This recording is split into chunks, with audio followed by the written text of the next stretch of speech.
The Santa Hog Rider was a temporary legendary card, only available in a 1-week challenge. The Santa Hog Rider is nearly identical to a normal Hog Rider, however, he will also drop various presents behind him as he travels forward. When a troop, including himself, walks over the gifts, they activate a random buff, heal, rage, clone, or invisibility.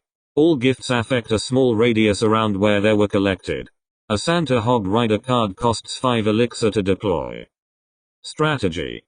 When he is jumping over the river, he cannot be targeted by any ground attacking units. The log and earthquake will fail to damage a Santa Hog Rider while he is jumping. Air troops can still attack him though, and the Inferno Tower and Inferno Dragon will continue to ramp up their damage. When countering Santa Hog Riders, obviously use buildings. But be wary as the offender would usually play around it with cards such as Earthquake. Air swarms such as Minion Horde can help due to the Santa Hog Rider's usual support tools not countering them. On the offender's side, a powerful move is to accompany him with an Earthquake, obliterating almost every building, and also grounded swarms. To a lesser extent, lightning could also be used, retaining the same point of almost destroying every building while also crippling troops such as the Wizard or the Hunter.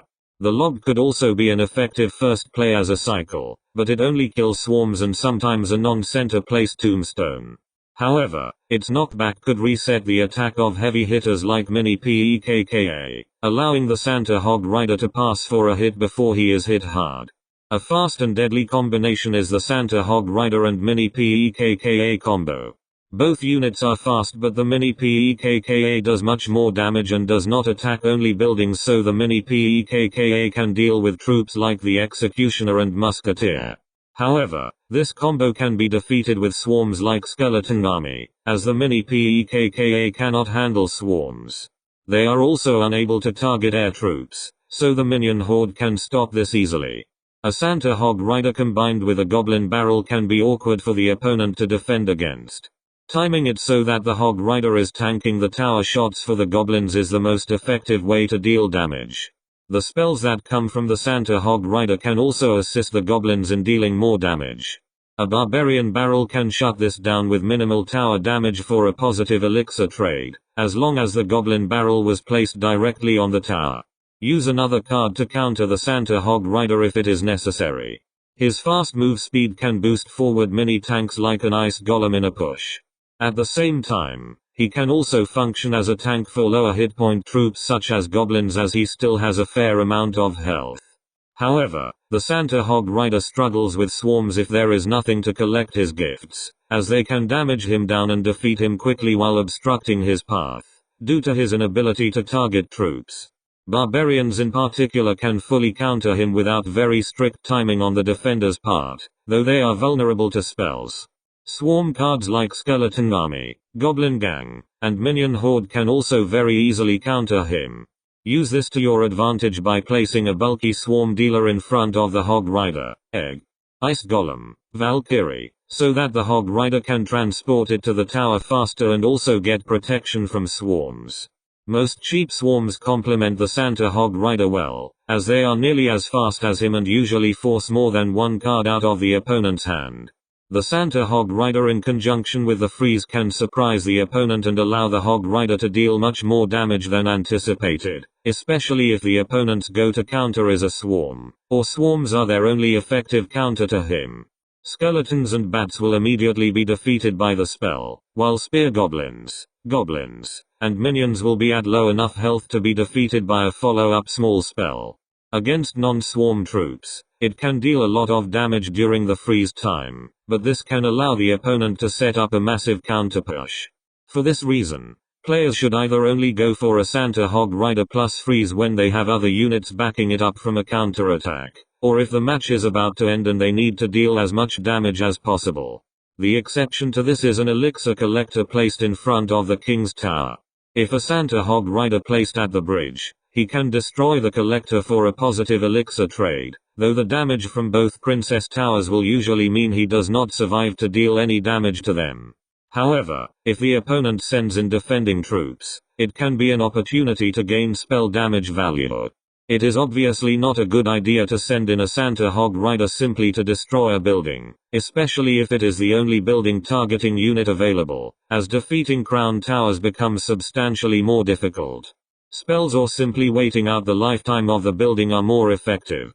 In a deck with several low-cost cards, it might be worth it to simply send the Santa Hog Rider against one building.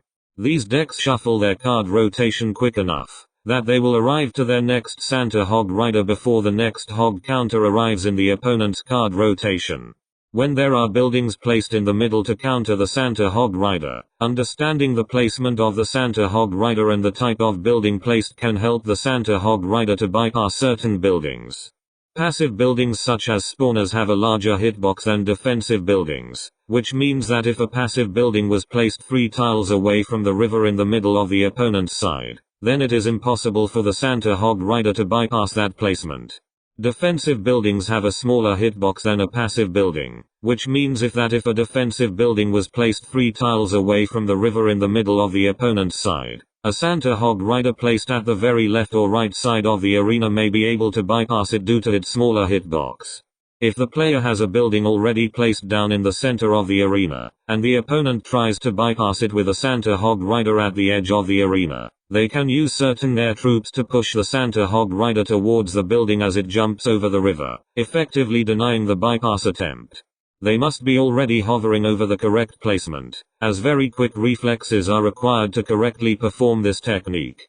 For bats, skeleton dragons, and minion horde, they should be placed right in front of the Hog Rider as soon as it is deployed. For minions, skeleton barrel, mega minion, flying machine, electro dragon, baby dragon, inferno dragon, balloon, and lava hound, stagger the above placement 1 tile to the right if the Hog Rider is placed on the left side of the arena, and vice versa. They can also use ground troops to achieve the same result.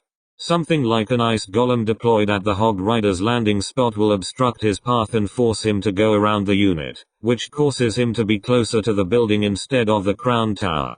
The Santa Hog Rider can kite very fast non-building targeting troops due to his own very fast speed and building only targeting if he is placed on the 4th tile from the bridge, slightly into the opposite lane. He can also stall grounded units when placed right at the bridge. He will pull them towards him while deploying, and then be untargetable by them when he jumps over the bridge. After landing, he will pull them back. This can be useful when the player needs to deal damage in the same lane they are defending. It will also help separate troops behind a tank in a large push. A very powerful combo is the Santa Hog Rider, the Musketeer, and the Valkyrie.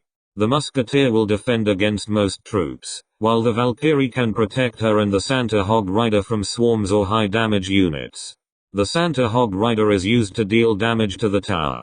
However, this is for a whopping 13 elixir. This can be effectively countered by lightning, one-shotting the Musketeer and severely damaging both the Valkyrie and Hog Rider.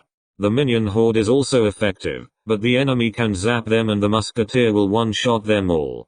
Even if the Musketeer is defeated, the Hog Rider and Valkyrie will have enough time to severely damage the tower. PEKKA can hard counter this strategy, allowing relatively low damage and being able to start a counter push for a 6 elixir advantage. The Santa Hog Rider should be placed behind the Valkyrie to give it a boost so that it stays in front of the Santa Hog Rider, protecting it. Pairing the Santa Hog Rider with the balloon can deal devastating damage. If executed properly, the Hog Rider will act as a tank while the balloon threatens to deal massive damage.